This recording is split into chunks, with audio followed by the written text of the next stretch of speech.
Welcome back to the Investor Success Podcast. I am Jim Ingersoll, your host for the podcast today. It's good to be with everybody again.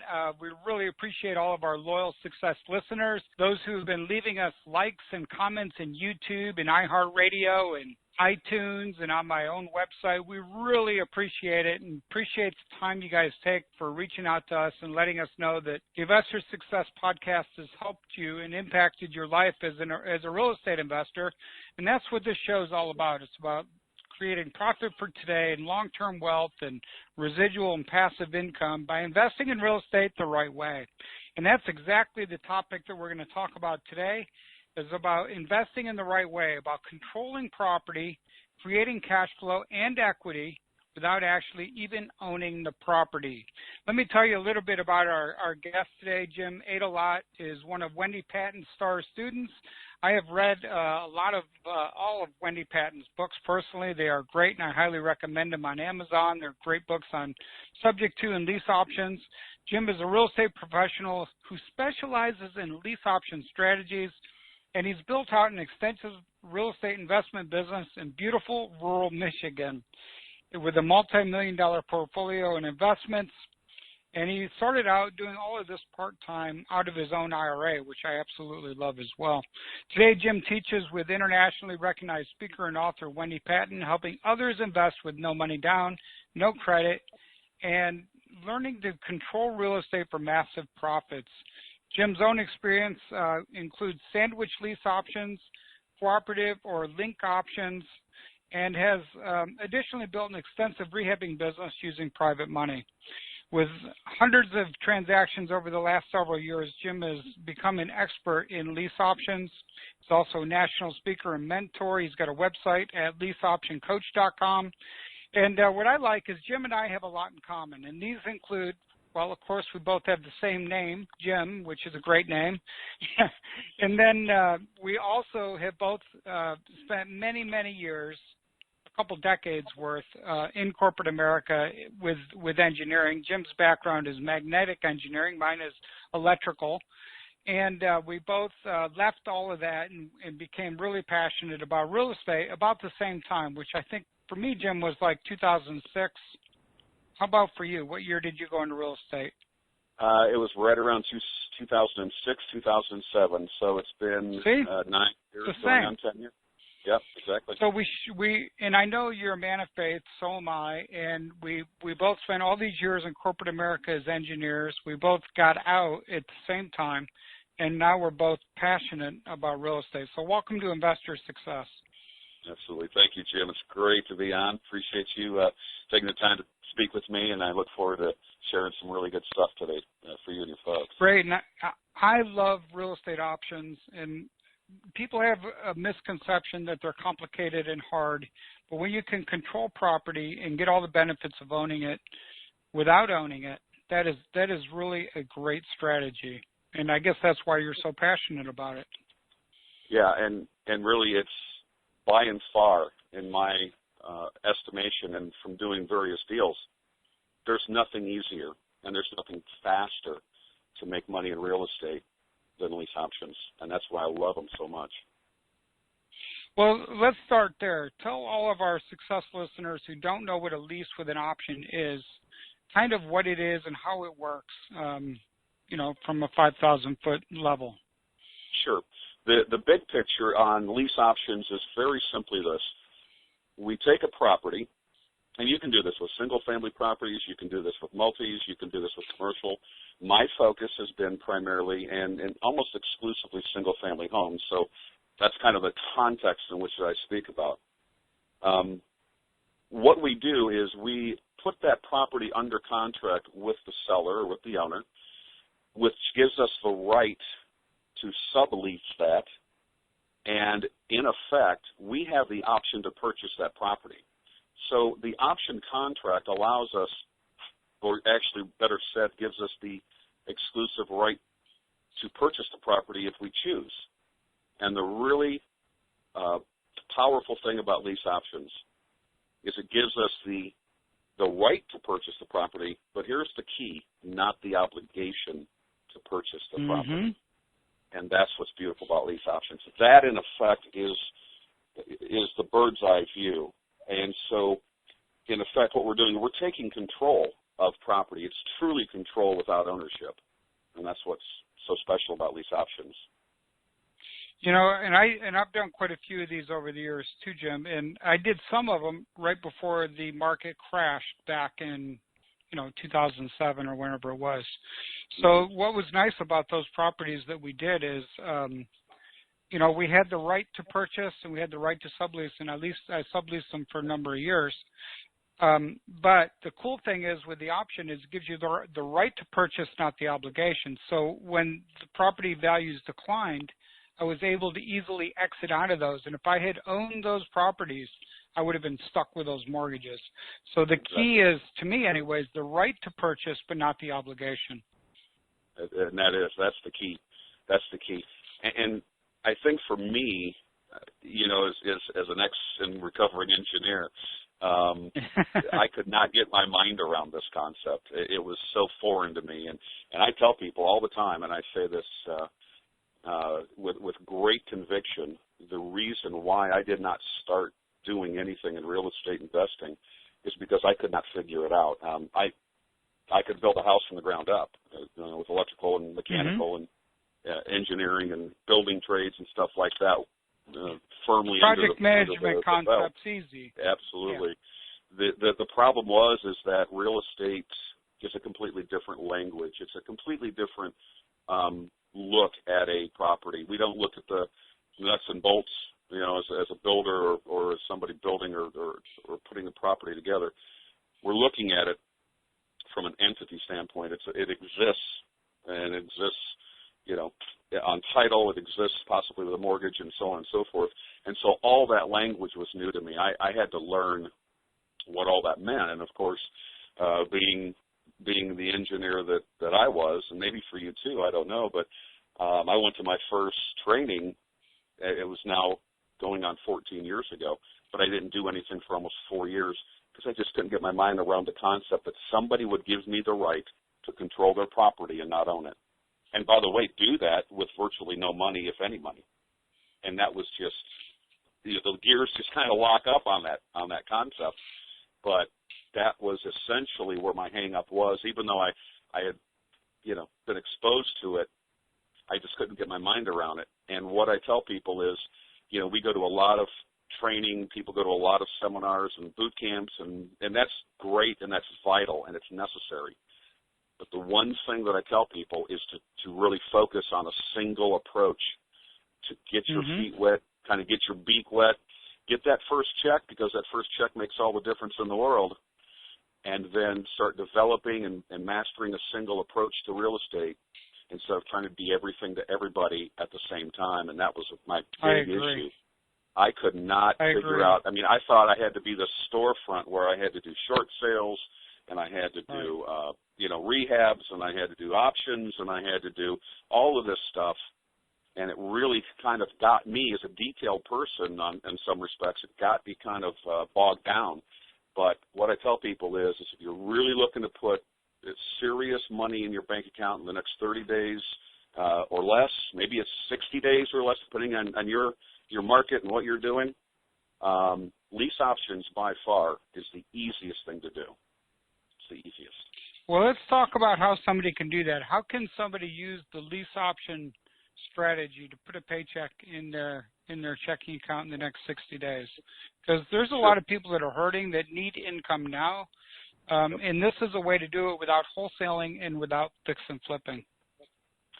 Yeah, primarily I will say it's as simple as this. It's a two-pronged approach, and that two-pronged approach is something that we teach as a simultaneous effort.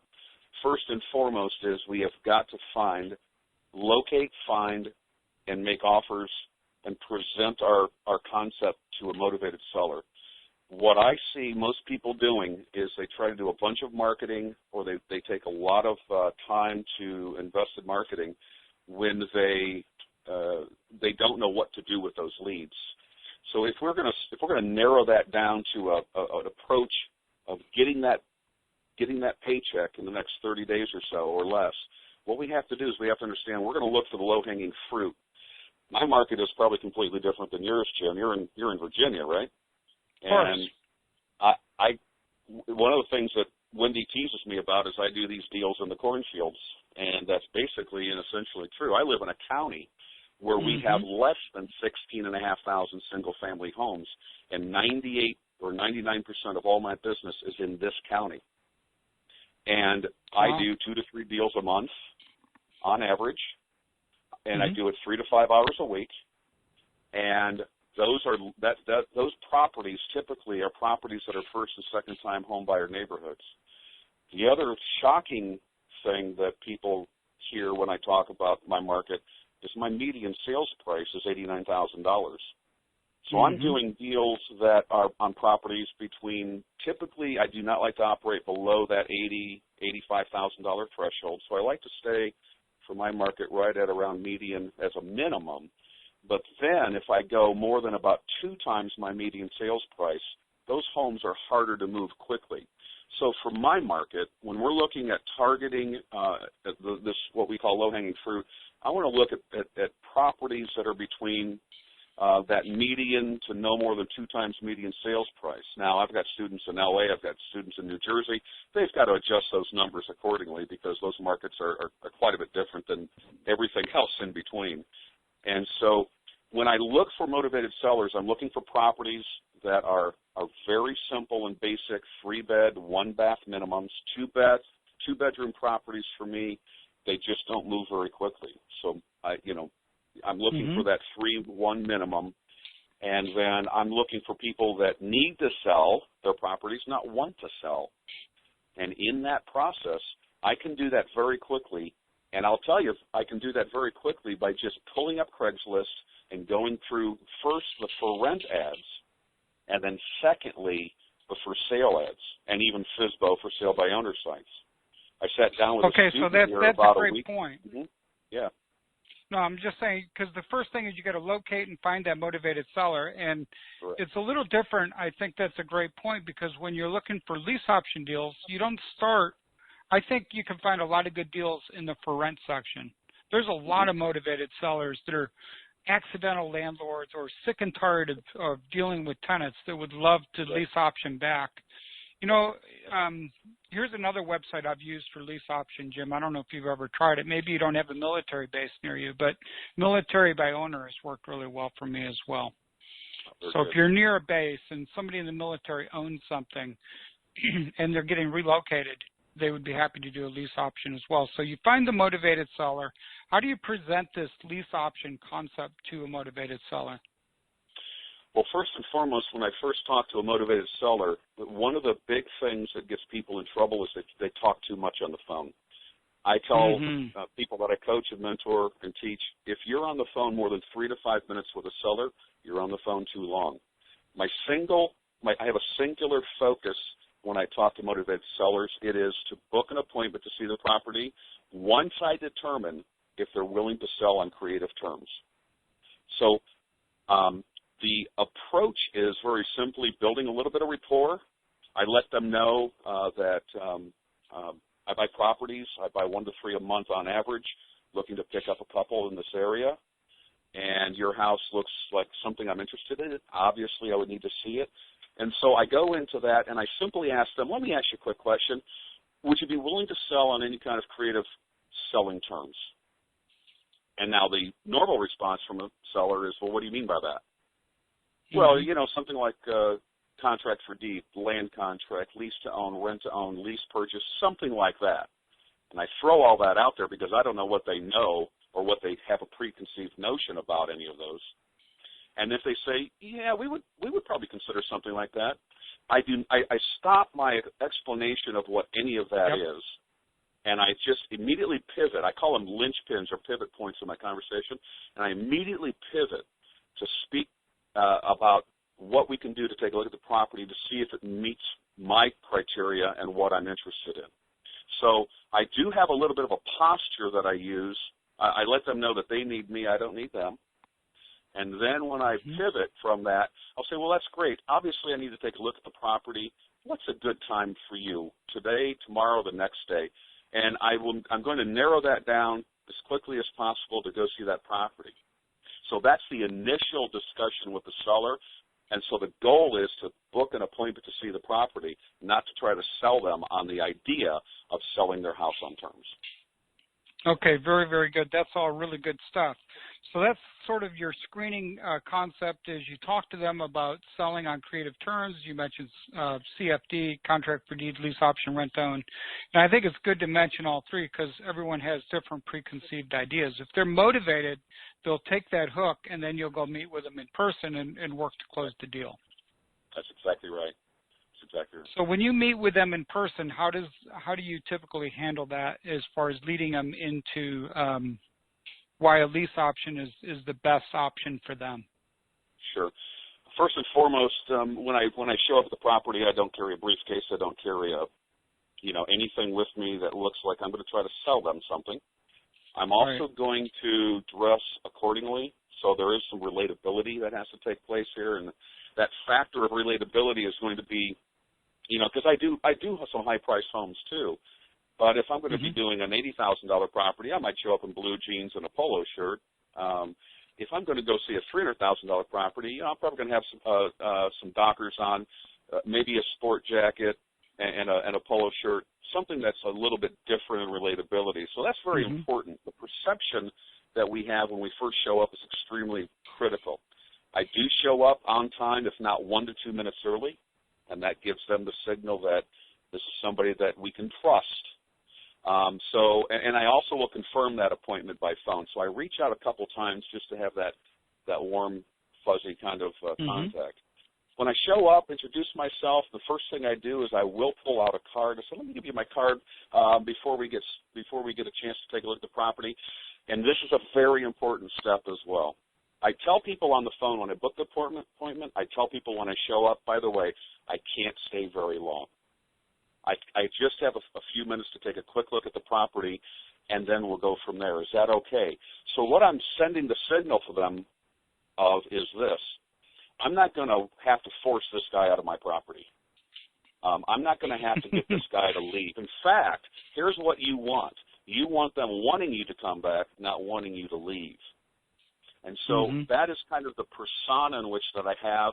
I do a quick walk through the property, and then when I talk with them, I always, almost exclusively, will drive them and myself to the dining room table where important decisions in life are made. I don't want to sit in the living room in some sofa that I can't get out of, that I'm sunk into with the TV blaring.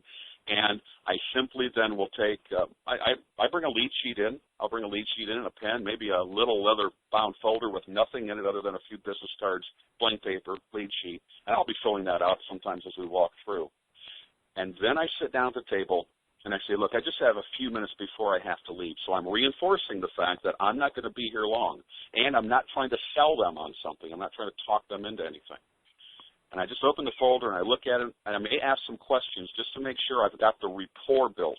Because if they're short with me, if I sense any kind of antagonism, I'm going to pull back a little bit and build some more rapport.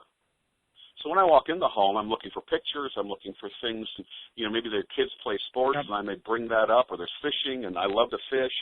Or maybe they are people of faith, and I'll see something that strikes my eye, and I'll say, oh, I see you like to read, this author or that author or something like that. So I'm trying to build that rapport, and I want to build that rapport. When I sit down and I do get to the brass tacks, I say, look, everything looks really, really great. I'm definitely interested in the property. What I'd like to do is just ask you a couple of quick questions before I leave to see what direction we can go. And from that point then, I'm going to not try to sell the idea of them selling the property on terms, but what the benefits are to them for selling it on terms. And I just typically will run through a framework that I have, and it kind of changes with respect to the dynamics of the conversation, but the framework is the same. And I'll talk with them. I'll let them know that I do pay cash for properties. If I did pay cash, what's the least you could take? Try to see if there's any equity. That's a great question. Yeah, right. and then when they tell me that, I do the old, a lot of us learned this, from many years ago. You put your teeth together, suck air in. That's the best you can do. And if there is enough equity there, I will do a sandwich lease option and gear myself to a sandwich lease option. If there's not equity Okay. there or they're not willing to give up equity, I'm going to go into a cooperative lease option mindset. That's where the difference is. Okay, so let's talk about sandwich lease option. What does a bread and butter sandwich lease option in rural Michigan look like? I mean, what kind of deal are you looking to put together? You're doing a couple of these a month. What kind of cash flow, what kind of option equity are you trying to set up for yourself, and how long of a term do you typically like?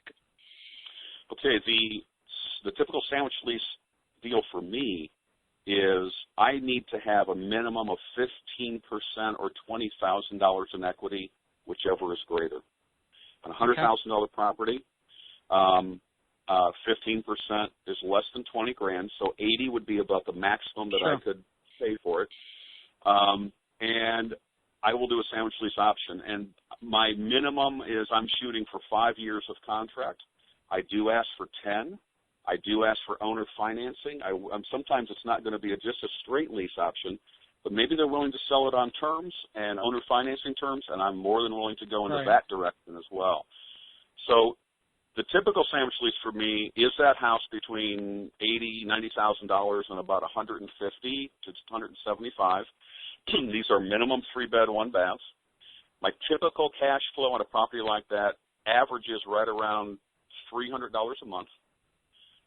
My equity spreads typically are going to yield me between $25,000 and $30,000, and on average, my minimum or my sandwich lease option profit from front end monthly spreads and back end tends to be between $35,000 and $40,000 on a property in that price range. Okay, those are great numbers, and I think it's really key that all of our success listeners pick up the fact that you asked for a 10-year option. Now, if you're in an appreciating market like much of America is right now, you're going to have equity going in because Jim just told us 15% or a minimum of $20K, and you're going to collect all that equity over the next 5 to 10 years, and look to get about $300 a month positive cash flow between what you agree to rent it for or lease it for and what you can re-rent it to a regular tenant later on. So those are great numbers. How do you stick some cash in your pocket in 30 to 60 days? Do you lease option it back to another tenant, or how do you like to do that? Yeah, it is almost exclusively lease optioning it to a near qualified tenant buyer. And near qualified meaning somebody who has a credit event in their history, somebody that needs a little time to build their credit, that does have a couple of years of employment that they can show, that they do have enough for an option fee, which we loosely call a down payment, and that they do have at least 3.5 times the take-home pay over and above what the monthly lease amount is. So we actually teach, while we're looking for motivated sellers, we also want to start screening pre-qualifying tenant buyers for potential properties that we will have. And we do that a couple of different ways. We do that with just some simple Craigslist ads, some simple bandit signs that drive them to what we call a squeeze page, and then we let them kind of fill out that data, and we know what kind of house they're looking for, what neighborhoods, and so on and so forth. When we do get a house under contract, at that moment in time, we begin marketing, and 80 to 85% of all of our marketing for tenant buyers comes from one single place. It's free. We love it, and it works really well, and that is Facebook. And it's not our personal page, but it's the garage sale sites and the real estate sites for our county and the tri-county areas that we live in. We have a house we just put on the website. We put it on our Facebook ads. Within 3 days, we had over 5,000 people looking at it, and that's in rural Michigan. And that's so it works really well. And 85% of all of those leads that come into our squeeze page is driven by people that see those on the free Facebook garage sale real estate rental sites in our area. We love it. All right, so I want to drive all of our success listeners and encourage them to go check out your website, Jim, which is leaseoptioncoach.com. So everyone, that's easy to remember. So if you're at the gym or driving in your car right now, it's very easy to remember. It's leaseoptioncoach.com. Jim, tell me about somebody who's had a profound influence on you over the last, however many years. Well, there's been there's been quite a few. I can tell you that when it comes to real estate investing, there are two primary key figures that I actually learned from, and I really cut my teeth on. I had nobody coaching me, nobody mentoring me. I kind of figured this out on my own, made a lot of mistakes, messed up a lot of stuff. Thankfully, did not get in trouble with any of it. But primarily, I cut my teeth on Ron LeGrand, and then my business never really coalesced into what it is today until I met Wendy Patton. When I met Wendy, I began looking for a REIA group by me. They began driving an hour. Her REIA group's an hour for me. Began going to that and realizing the power of networking and being with like-minded people and learning and asking and being able to bounce ideas off one another. My business took off exponentially after I met Wendy. And when I met her and the group and began going to her boot camps and looking at her materials, it just completely morphed what I was doing into kind of a fine-tuned approach to what I needed to do. And she's been a great influence on me. Both her and her husband. Awesome. So tell me about that time period when everything started to click. You were learning from Wendy, getting help, and all of a sudden everything started to click, and you thought, boy, this stuff really does work. How was that time period for you? It was really exciting. In fact, I went to the very first boot camp with Wendy, and this was I believe an October boot camp. It was here in Michigan, and we had just began sending out yellow letters as to try, because I did not do anything as far as paid marketing. And when I left that boot camp, when I came home, we ended up between the middle of November and Christmas that year, we ended up doing 6 deals in 6 weeks. Wow. Things were just humming. I was putting together deal after deal after deal. I was talking to motivated sellers, and I was really fine-tuning that. The second aspect of that really took off, and just in really brief terms, I actually brought on a personal assistant who got paid straight commission for handling all the marketing of the properties, showing the properties, pre-screening tenant buyers, and that dramatically freed up my time to focus on putting the properties under contract, and that was huge. That was absolutely That is huge. awesome. And then you went from being a magnetic engineer to a real estate engineer or a transactional engineer, right? Which is the deal maker. And that's a great point to make. I know it was great for me as well. Yeah. Well, I've really enjoyed our time together. We're running out of time. Do you have any final success tips for somebody who's just getting started in real estate and is thinking, boy, lease options, this sounds really incredible?